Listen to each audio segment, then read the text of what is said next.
आणि याविषयीच बोलण्यासाठी आपल्यासोबत झी कलकचे संपादक दीक्षित सोनी सर आपल्यासोबत आहेत। जी कलकचे संपादक दीक्षित सर आपल्यासोबत आहेत। सर, सगळ्यात महत्त्वाचं म्हणजे ये अभी जो गुजरात के अहमदाबाद के पुलिस कमिश्नर है, उन्होंने जो जानकारी दी है कि जो पूरे जो पैसेंजर थे उनकी इसमें मौत हो गई है। क्या सर अपडेट देंगे अभी?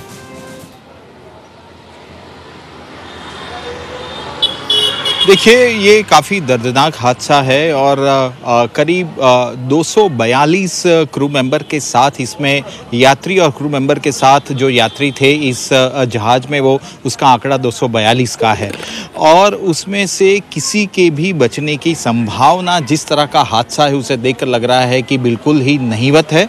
और ख़ास तौर पर अहमदाबाद से जब इस फ्लाइट ने उड़ान भरी थी, उसके बिल्कुल बगल में उड़ान भरने के साथ ही ये क्रैश हुआ है और अहमदाबाद का मेघाणी नगर जो इलाका है, उस मेघाणी नगर इलाके में सिविल अस्पताल के रेसिडेंट डॉक्टर्स की जो कॉलोनी है, वहाँ जाकर ये जहाज़ गिरा है। और बताया जा रहा है कि इस जहाज में जितने यात्री सवार थे और क्रू मेंबर सवार थे, उनके साथ साथ जहां पर ये हादसा हुआ, यानी कि रिहायशी इलाके में जहां पर गिरा, वहां पर भी बड़ी तादाद में लोगों की मौत हुई है। अभी तक हम लोग अंदर जिस जगह पर ये हादसा हुआ उसके चप्पे चप्पे पर हम लोग जाकर आए हैं। बहुत ही दर्दनाक दुर्घटना है, मलबा इतना पड़ा है और ख़ास तौर पर जो जहाज़ था वो जहाज़ कई टुकड़ों में वहाँ पर बिखरा पड़ा है। करीब 1.5 से 2 किलोमीटर का पूरा दायरा है जहाँ पर जहाज़ का मलबा पड़ा है। तो आप समझ सकते हैं कि जो यात्री सवार थे या जिस जगह पर ये जहाज़ जाकर गिरा है, वहाँ के जो लोकल बासिंदे थे जहाँ पर ये गिरा, उसकी स्थिति क्या हुई होगी। अभी तक जो सूत्रों के हवाले से जानकारी मिल रही है, उसके मुताबिक करीब 170 लोगों की मौत होने की बात बताई जा रही है। हालांकि ये आंकड़ा आधिकारिक नहीं है, सरकार की ओर से अभी तक इस आंकड़े की पुष्टि नहीं की गई है, लेकिन हादसे की जो ग्रेविटी है, जो स्थिति हमने यहाँ पर देखी है, उसे देखकर ऐसा लग रहा है कि कहीं ना कहीं मौत का आंकड़ा उससे कहीं ज्यादा निकलेगा।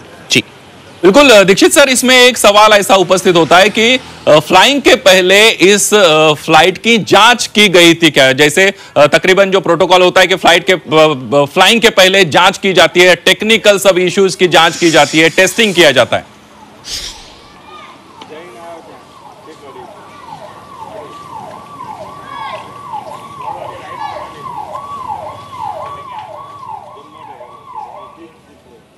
दीक्षित सर, एक सवाल ऐसा भी उपस्थित होता है कि फ्लाइंग के पहले इस एरोप्लेन की, इस फ्लाइट की जांच की गई थी क्या? टेक्निकल इश्यूज के टेस्टिंग हुई थी क्या? ये सवाल उपस्थित हो रहा है अभी दीक्षित सर।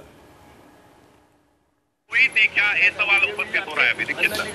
देखिए, जाहिर सी बात है, कोई भी अंतर्राष्ट्रीय उड़ान जब टेक ऑफ होती है तो सारी चीज़ों की तकनीकी जांच का सवाल है, वहाँ तक तकनीकी जांच पूरी की ही जाती है।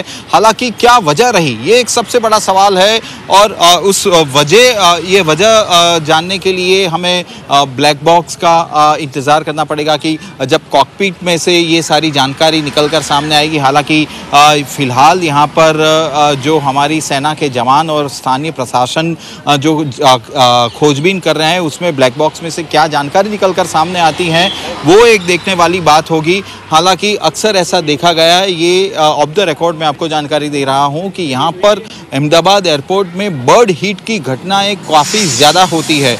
तो क्या बर्ड हीट की घटना थी जिसके कारण उस फ्लाइट का इंजन फेल हुआ और ये हादसा हुआ? ये सारी अटकलें हैं। अभी इस मामले में किसी भी तरह की पुख्ता जानकारी नहीं मिली है। हालांकि तकनीकी कोई स्निग्ध यानी कि कोई तकनीकी खामी थी, उसके कारण ये हादसा हुआ। ये एक जांच का विषय है और जांच अभी जारी है। जी बिल्कुल दीक्षित सर, और एक बहुत बड़ा सवाल यहाँ पे आता है, विजय रूपाणी जो इस फ्लाइट में थे, उनकी तबीयत के बारे में जानना चाहते हैं। क्या उनके बारे में और कुछ पता चल रहा है?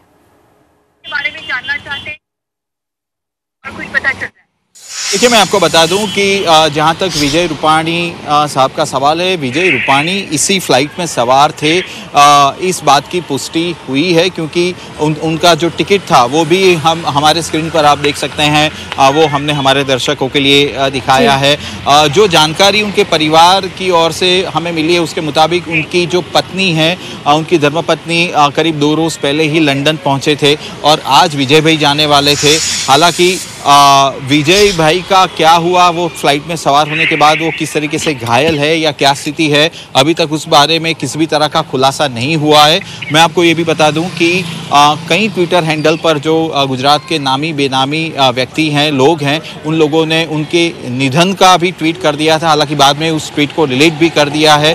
लेकिन अगर इस फ्लाइट में वो सवार थे तो जाहिर सी बात है इस फ्लाइट में से किसी के भी एक सिंगल व्यक्ति के भी बचने की संभावना कम नज़र आ रही है। ऐसे में क्या हुआ होगा वो कहना अभी काफ़ी मुश्किल है। हालांकि विजय भाई के परिवार की ओर से या तो फिर सरकार की ओर से भी इस मामले में किसी भी तरह का खुलासा नहीं किया गया है। बिल्कुल दीक्षित सर, और एक बात, जैसे कि केंद्रीय स्तर से बहुत सारे मंत्री लोग वहां पे पहुंचने वाले हैं।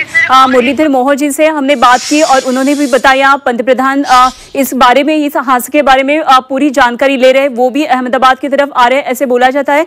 तो क्या इस बारे में और कुछ अपडेट है? कौन कौन आ रहे हैं, उस स्तर पर क्या तैयारियां हैं?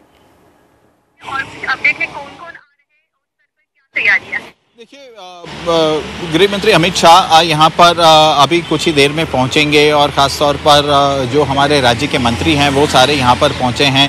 केंद्र के कई मंत्री भी आ रहे हैं क्योंकि हादसा इतना बड़ा है। मौत का आंकड़ा जो है वो बड़ा आने की पूरी संभावना है। 170 की हम लोग बात कर रहे हैं, लेकिन उससे भी काफ़ी ये आंकड़ा बड़ा हो सकता है।